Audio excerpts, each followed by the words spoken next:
Good evening. Good morning. Now let's start our talk show episode 75. The only things that stand between you and your dream is the will to try and believe that is actually possible. It's a beautiful quote quoted by Joel Brown.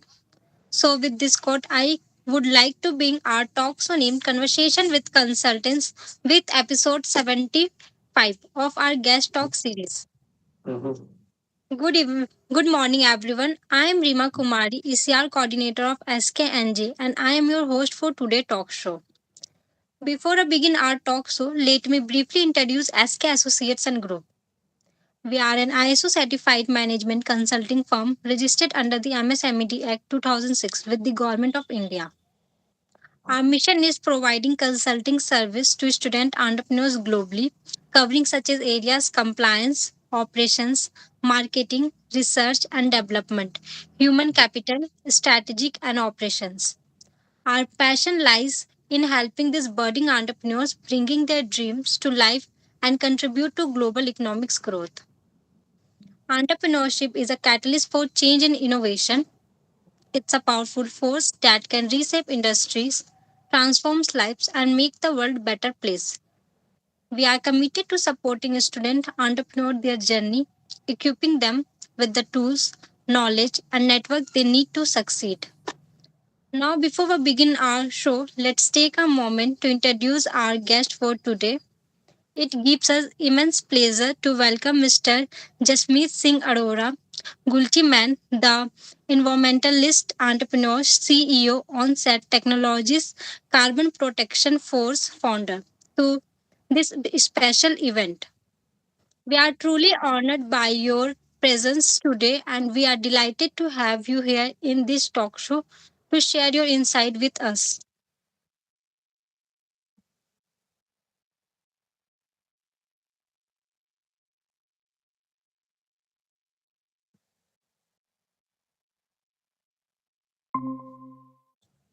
Sorry.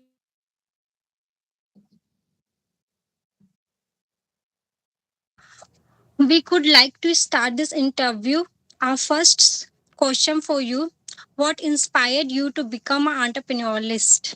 Environmentalist. My journey to I will say good morning to the whole team and thank you for for today's session. Now to start with the environmentalist was that okay, we have to be work for the nature, we need to work for our habitat, we need to work for circumstances to make our life more better. And it's too much pollutions all around, is too much deforestation all around. That was one cause, but the other causes are this, that with the environment, I had a goal of making the farmers entrepreneurs. Now to make them entrepreneurs, I started my journey of becoming an environmentalist, because I merged everything, the environment and the farmer growth. And that was the start, means the start of my giving back somehow, means it started with being an entrepreneur but went into becoming an environmentalist.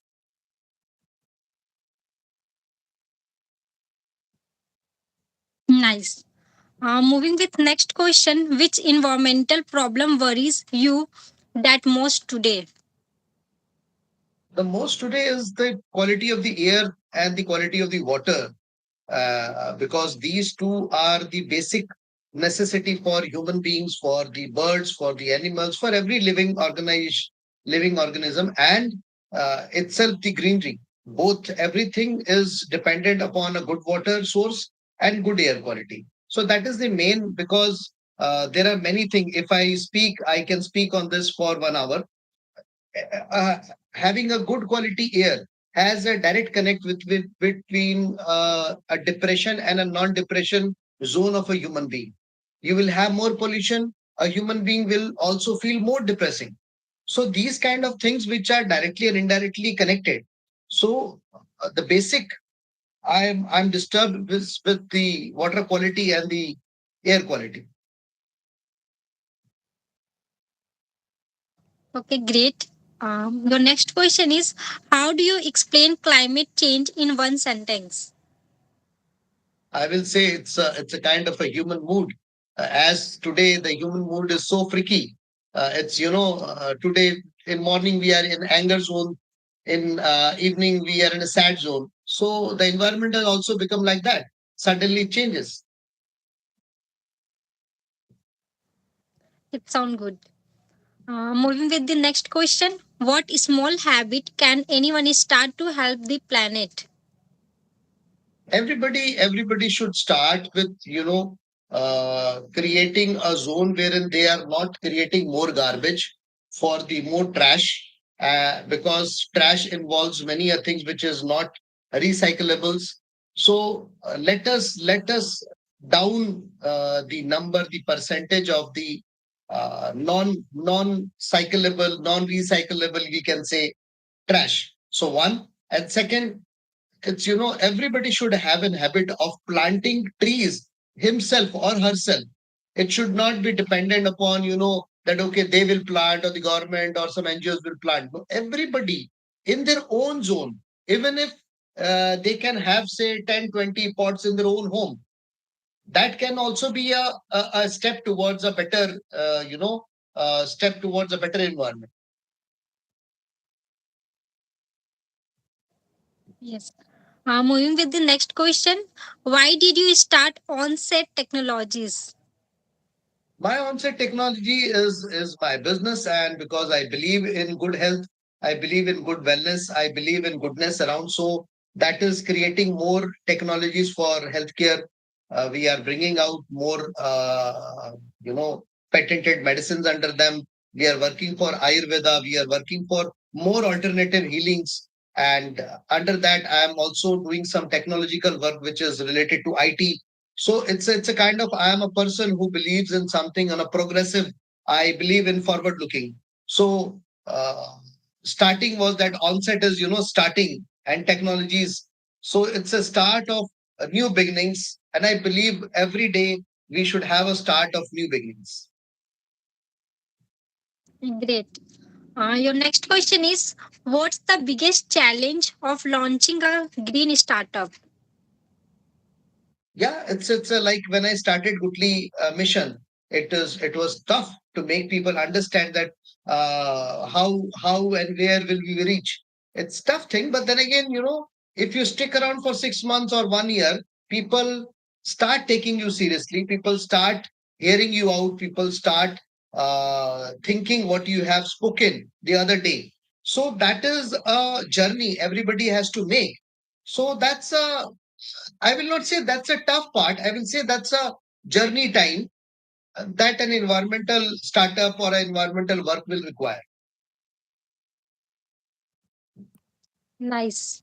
Your next question is, how do you find investors for eco tech ideas? See, for now, whatever I am doing, I am myself the investor. Means every company, see, we say that every company has a CSR department. So every company can start their own wing of doing something good for the society, that can be good for the environment, that can be good for the human lives, for the animal lives, that can be sharing knowledge, that can be providing consultancy, free of cost consultancy.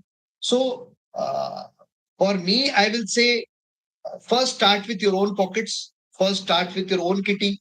Once you have reached somewhere, slowly and steadily, people will start asking, "Arey, can we join hand with you?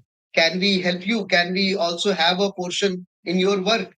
So, investor for now, I will say the basic strategy will be to start with your own, and then slowly and steadily, when you have reached the cause somewhere, people will come.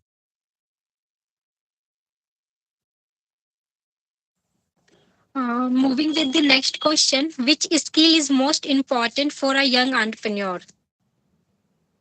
I will say discipline.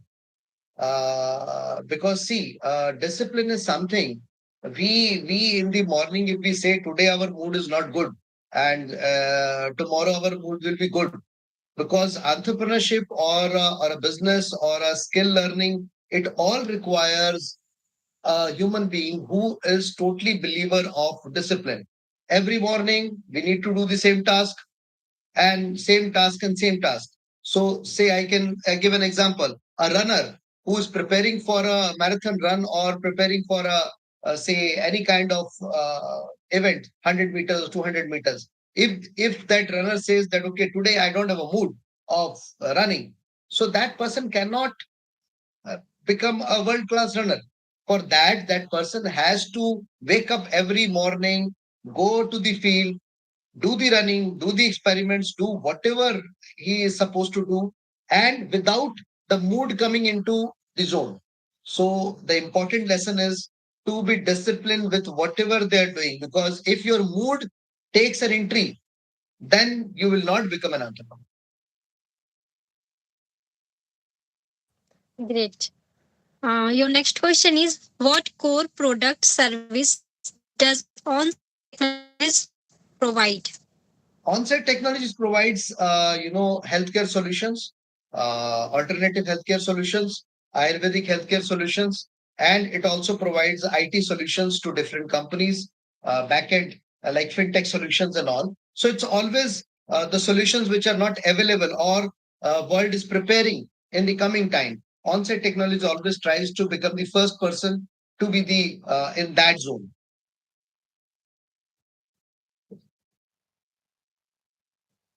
Nice. Moving with the next question, how does your technology reduce carbon emissions?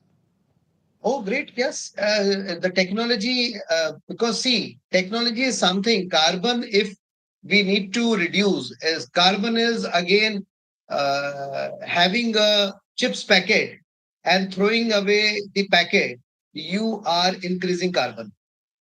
So again, in our technology section, when we are cutting down the wastage, cutting down many kind of, lackluster solutions, incapable solutions, non-competent solutions, even the packaging, the Ayurvedic medicine packaging, everything with the technology, we are always bringing down the carbon emission. Because I will just give an example. If you change your mobile phone every year, you are thinking you are upgrading your technology. You are thinking that you are getting a new phone. But by buying every year a new phone, you are adding to the carbon pile. So if you delay your purchase by 1 year, you are delaying, you are not contributing to the carbon. Now, so the technology has to be like that. If I am preparing for a technology which will become obsolete in say next 2 or 3 months, then I need to again rework on that technology. New electricity, new power, new energy, new computer, new person, everything new will enter and a new carbon add-on will happen. So I have to today think that if I am creating a solution, that solution has to be, it should be feasible. It should be there for at least sometimes, so that we should not work on that solution every 2 months or 3 months, or like today the phones. Every year they are becoming slow, or every year they are becoming such kind of a solution wherein every year we want to have a new phone. So the technology has to be like that, which has to be prepared in that manner, which will continue for some time. You need to think, you need to think much before and then start that technological path. It sounds good. Moving with the next question, what goals do you have for the companies in the next 5 years? The goals are that, okay, we want to take Onset Technologies to different part of the world. We want to show that, okay, as because Ayurveda is a very ancient sign. Now everybody thought that Ayurveda is only powders or Ayurveda is only oils. We are trying to become such wherein Ayurveda can become a miracle cure, can become a very good cure for, there are some diseases like fatty liver, cirrhosis of liver. There are many different kind of gastro situations, hormonal changes, nerve related problems, wherein Ayurveda has a good role. Ayurveda has a role overall, but then again, it has very good role in some particular diseases. So that has to be packaged well. That has to be, uh, you know, show to every person that, okay, this is a good solution.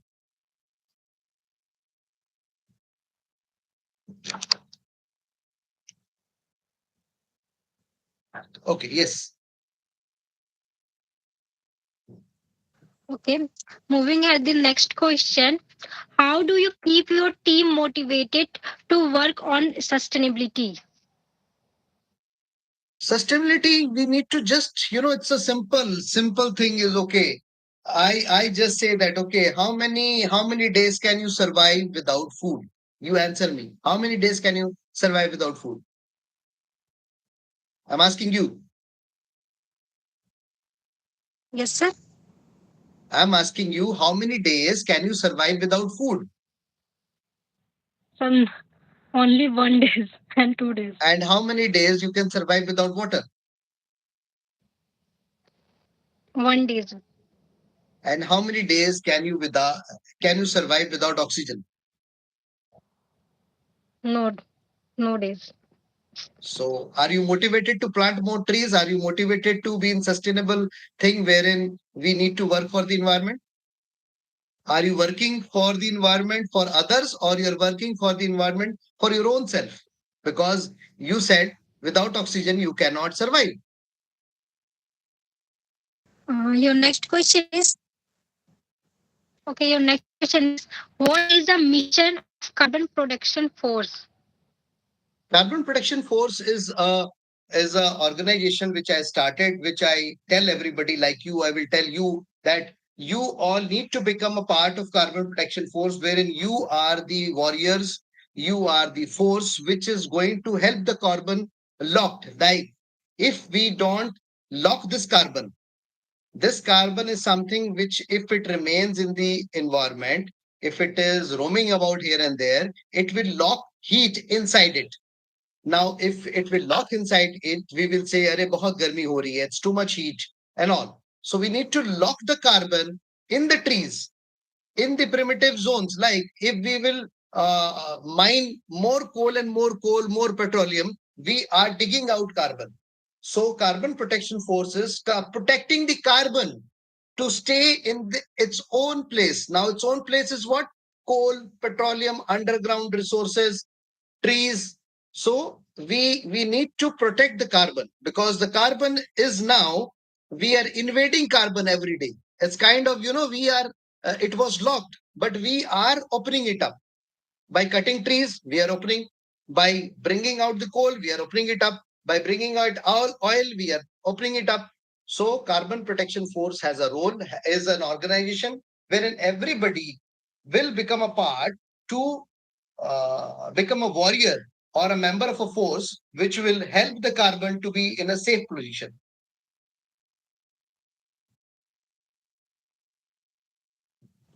Nice. Your next question is how can business join the Carbon Protection Force? Every business, it can be any business, from a computer consultancy service to a management consultancy service to a manufacturing unit, is creating carbon, is creating more carbon and more carbon. So by joining the Carbon Protection Force, it can always just send an email or connect me and can become a part of Carbon Protection Force by creating carbon reducing solution in their own company, in their own life, in their own area. So it's a very easy to join. It means anybody can join.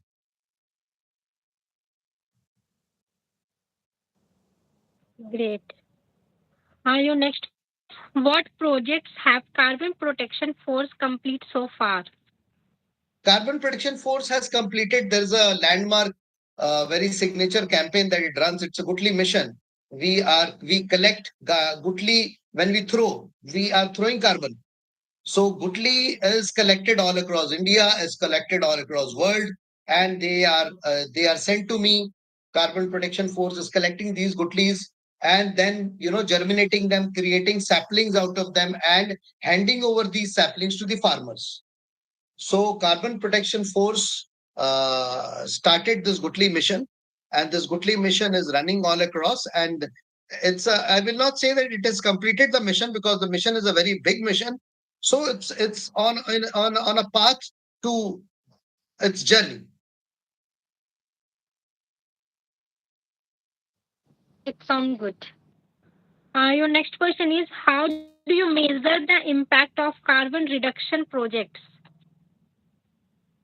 Now, measure is something when we plant more trees, when we when we say that we are reducing garbage in our vicinity, when we are composting the garbage, when we see that water quality is becoming good. So visible things has to see. If you go with the datas, the data is something that okay, you will see that okay, this much it is 100 and this is 110, but it has to be visible through your naked eyes that okay, wow, today the visibility is good, today I'm drinking a good water. So if when we see this, we are happy that okay, we are able to do something by just creating a data point that okay, this was 100, now this is 90, is a matter of satisfaction for ourselves or matter of satisfaction for the paper. But the whole human lives, everybody has to say that okay, this time the heat is less. The people, the human being have to feel, yes, the heat is less. Not the paper is saying that yes, the pollution is less. No, that the carbon protection force doesn't believe in that kind of measurements.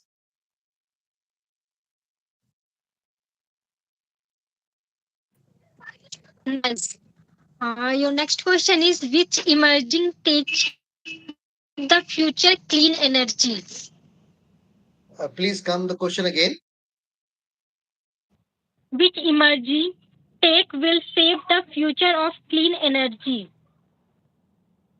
The tech, I will say, technology is what? Technology is a medium through which a human being works.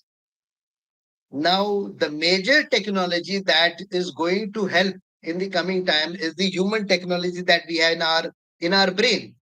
The technology of the brain is means that our own intention, the technology of our own intention, that today I will create less garbage, today I will plant more trees, today I will hire good resources, I'll hire good technology, I'll hire a machine which will use less power, I will create more sustainable energies, I will dig out less iron, less coal, less petroleum. So these are the technologies because see, tech is a word which we have created. So it is a medium through which we are going to work. But the intention behind the tech, so that is our intention. So our intention is going to save the coming time, not a technology. Technology will be made by us.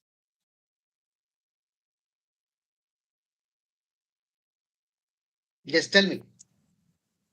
Yeah, great. Moving with the next question, what role does AI play in your carbon tracking tools? AI has a role. AI creates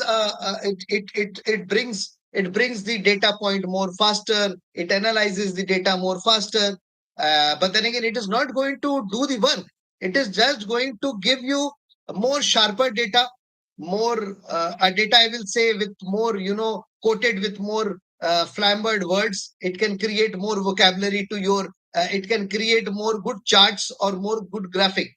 But actual work AI cannot do. The actual again the work has to be done by the human beings. AI is just helping me to know okay what was say if I give it say 100 datas, it is going to say that okay out of this 100 data this 10 is good, 5 is wrong, 5 is worse. That is the help that AI can give. So AI is only helping with the maths, the calculation, or maybe creating more good graphics. It is not going to create any solution. It is going to say that okay plant again. If I go to ask AI, okay, I will how will I reduce pollution, what will AI say? It will AI will again say whatever human being is going to say because we created AI. Nice. Your next question is how do you work with governments to push green policies? we just push the we push our thoughts, our words through media, through Instagrams. Like the other day, a documentary has been created on me. Gutliman documentary has been created on me. So these are the ways the words has to be pushed, because government itself has so much of work to do, and there are so many solutions they need to put their efforts on. And I am not the only environmentalist. There are many people who work on environment. So everybody today or tomorrow is pushing a solution towards the government. Now the government has to uh, think that, okay, which solution they have to move forward, they have to go ahead, that they have to think. Okay. Your next question is, which global NGO do you partner with? For now, I don't partner with any global NGOs. That's my own NGO. That's Carbon Protection Force. Under that, I'm running the Gutli mission. I am not partnering for now with any other organization. Okay. What advice would you give our startups wanting to collaborate with big corporations? I will again say that, okay, you have to have an idea, work on that idea, don't get disheartened. The startups today are getting disheartened by suddenly they will have a data of say 3 months and they will say, okay, this data is showing this kind of thing. But I will tell that if that data is coming not as per their liking, say a startup has started selling ice cream. Now that startup, if they have started selling ice cream, the sales are not good, or sales are zero. That is the two solution. Or the sales are very good. This is the thing. Zero, less sales, or very good sales. If very good sales, the startup is happy. But if zero or less sale, then the startup should not be disheartened. The startup should not think that, okay, how well. They have to think that what is going wrong, where I need to correct myself. How can I upgrade the taste or the marketing or the supply chains? The next 6 months should go into upgrading their skills, because once they are going to upgrade their skills, or they can even, I will say, people say that, okay, we should not copy. I say, copy a bigger company, but in your own way. Copy some bigger giant, but in your own way, bring down the formula and implement that formula in your startup. Because everybody, if somebody says that, okay, this, I am the new person, I started this. No, everybody is copying here or from there.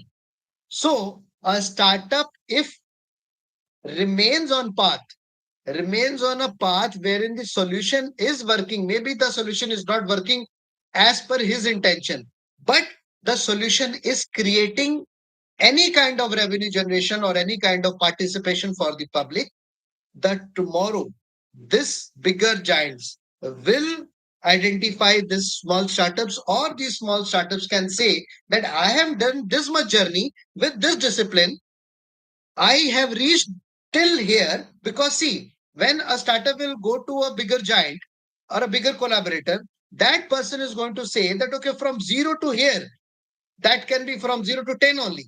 How have you reached here? What was your ways? Did you go with a certain set of rules, or today your rule was this and tomorrow your rule was this? They will like a person which is working with some kind of competency, with some kind of disciplines. So again, I will tell every startup that be disciplined. Every day you have to be a person which is working on same mood. You cannot have different moods, because if you want to do collaboration with the bigger companies, so these bigger companies are not working on moods. They are working on certain kind of set of rules and discipline. So this way they can, if they show them that I am working on a certain formula, they will likely attract good collaborators. It sounds good. Moving with the next question. What's the biggest mistake you have early on? What did you learn?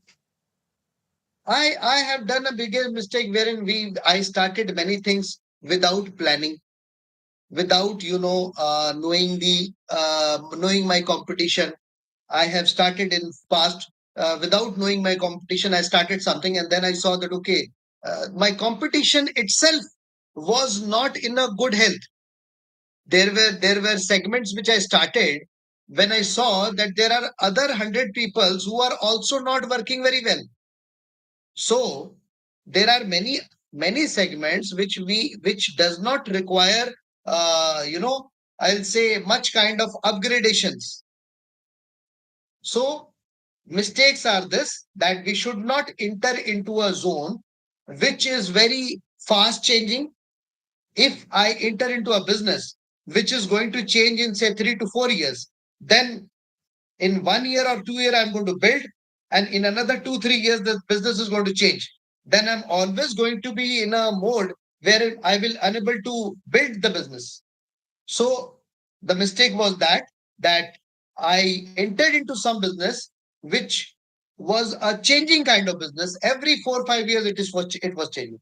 So we should enter into a business which at least has a horizon of at least 10 to 15 years. That 10 to 15 years, this will remain same. So we can enter in, put our 1 2 years of hard work and create our space. Nice. Moving with the next question. How do you handle failures or setbacks in the sustainability projects? Failures are something every in this Gutli mission, in this carbon protection force, I see failures every day. I say I get Gutlis. Some Gutlis are bad, some Gutlis are good, some Gutlis are crushed, some Gutlis don't germinate. If they germinate, they die. I do the grafting, then they die. So it's a kind of a thing that I know the nature itself will grow.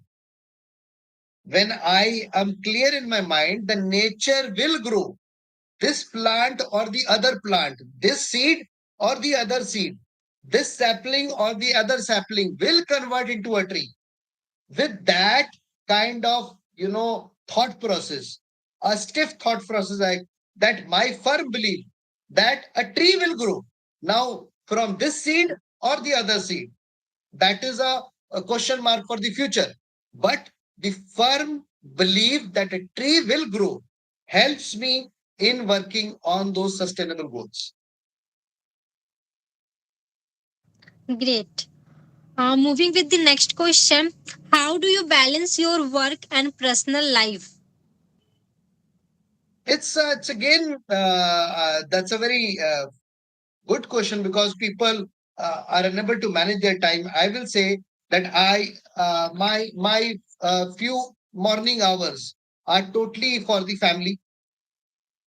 And then I have certain hours totally for my business, and then certain hours for my friends, and my certain hours for my social service. So it's very clear, demarcated hours. Morning for 2 hours, it is for the family. I will not mix any kind of business. Any, like today, I gave you 11 a.m. I could have given you 10 a.m., but I will not give, because till 10, I'm with the family. From 10 onwards, I am in my working zone. So this is the way I am balancing. Hmm. Your next question is. Who are the people who inspired you the most? I am inspired by two people the most. One is Guru Nanak Dev, who started Sikhism. When he started Sikhism, he started from somewhere he was having, discrimination or uh, forces which were not allowing him, different forces which was not helping him to come out of his cycle of thought, because he wanted that, okay, there should be a world which should be a world of equality.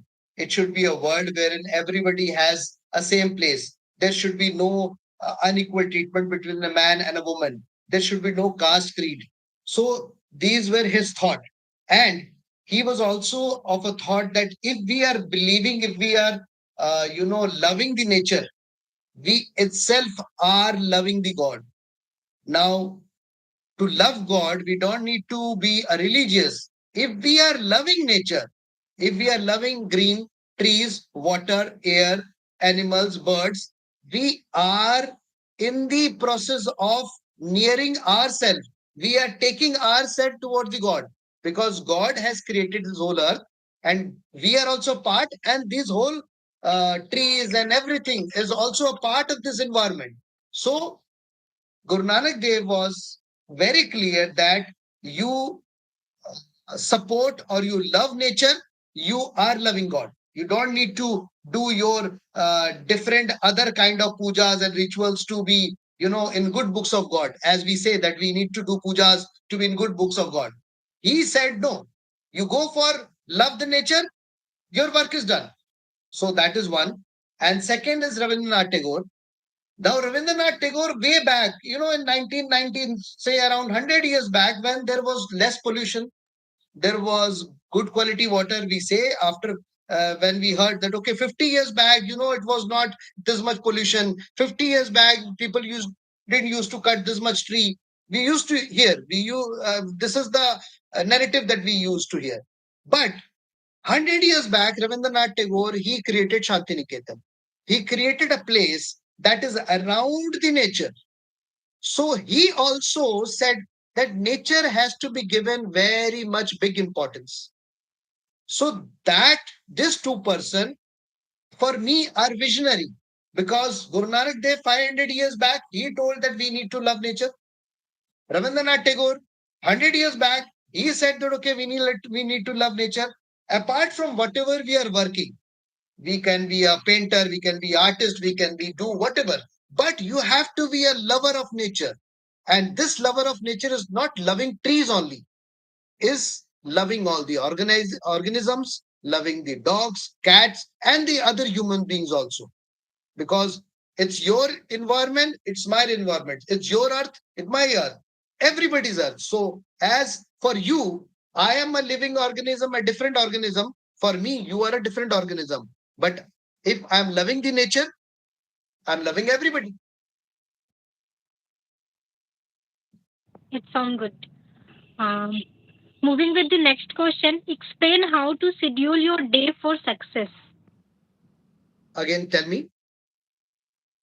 Explain how to schedule your day for success. I will say that wake up whenever you want to wake up. That can be, but at least have 6 to 7 hours of sleep.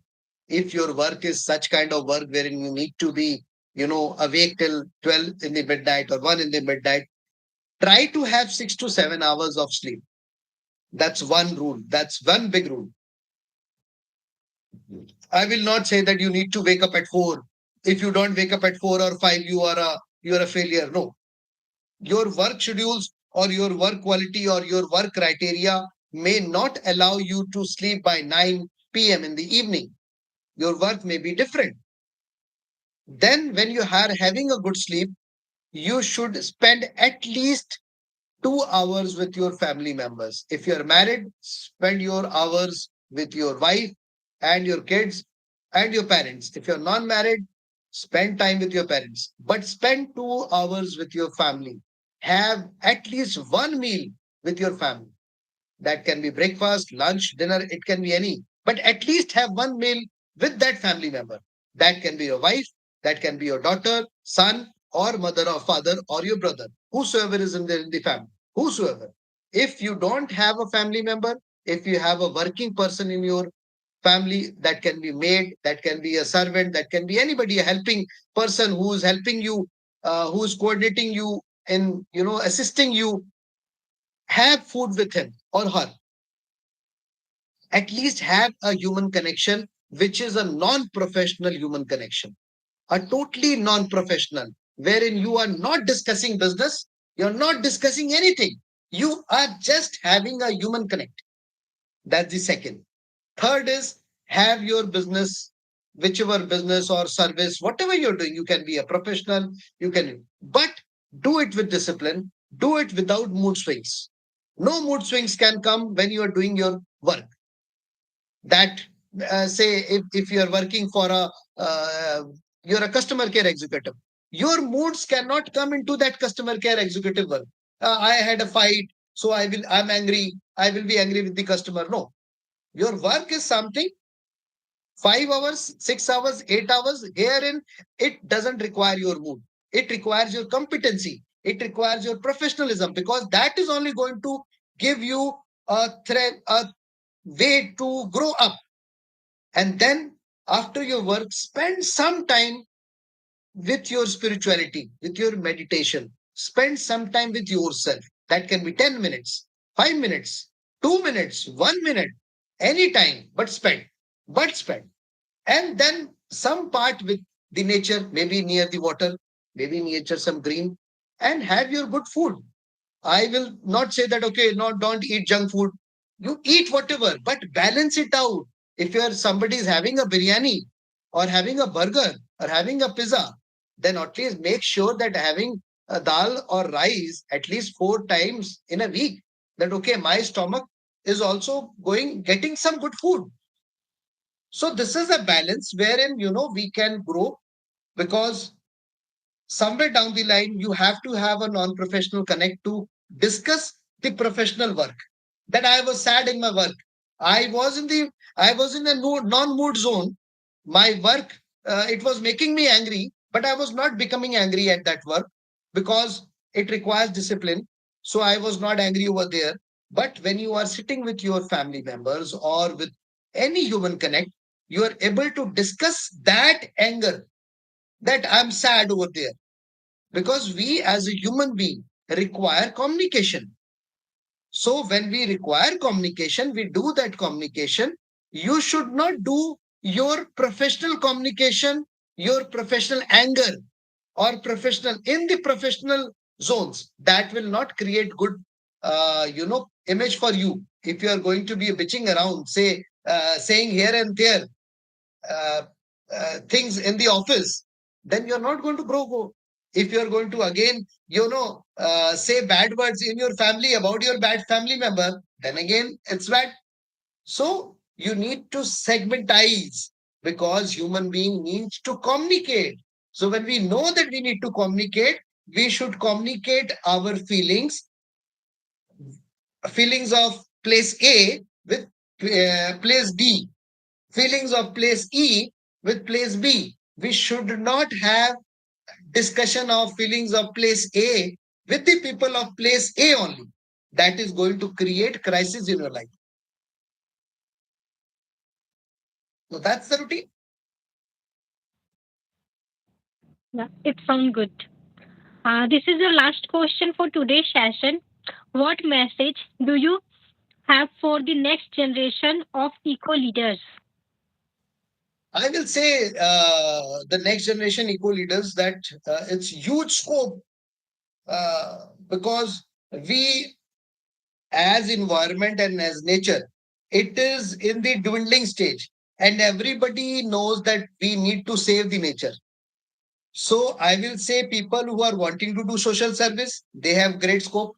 If I will say people who are wanting to do business, I will say enter into eco space, enter into sustainable business, enter into something which has a connect with sustainability, has a connect with environment.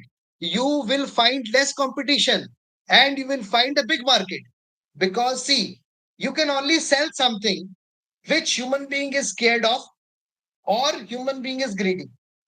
Now, nature is something which human being is scared of now. That okay, oxygen is not. I'm not getting good amount of oxygen. The air is polluted. The water is not good. So we are scared of our own health and we are in greed mode that I want to have good quality water, good quality air should be with me. So there are so much scope, I will say, to the all people who are wanting to enter into this eco space, that enter in any way.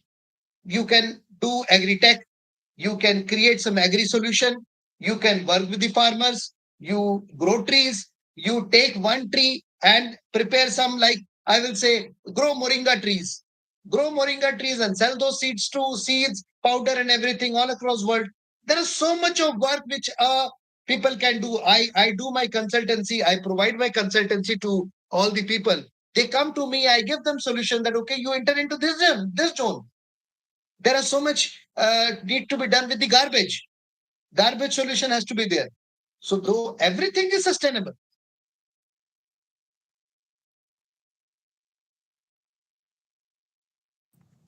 Great. Moving ahead, we could we would like to express our sincere gratitude to Mr. Jasmit Singh Arora for being our guest for today at Conversation with Consultants. Your presence and engagement helped to make this event successful. Thank you providing insight into your exciting journey. Thank you. Thank you. Thank you. Further, we would also like to thank our audience for listening patiently throughout this event. Thank you everyone for joining with us and today hope that everyone gains some knowledge from this event. Looking ahead, Thank you. looking ahead, we are excited to announce that our next episode 76 of our conversation with consultants will be held soon. We hope to see you all there. Thank you and we look forward to reconnecting with you again. Do subscribe our YouTube channel and follow us our all social media handles to stay connected with us. Goodbye and have a great day ahead. Thank you.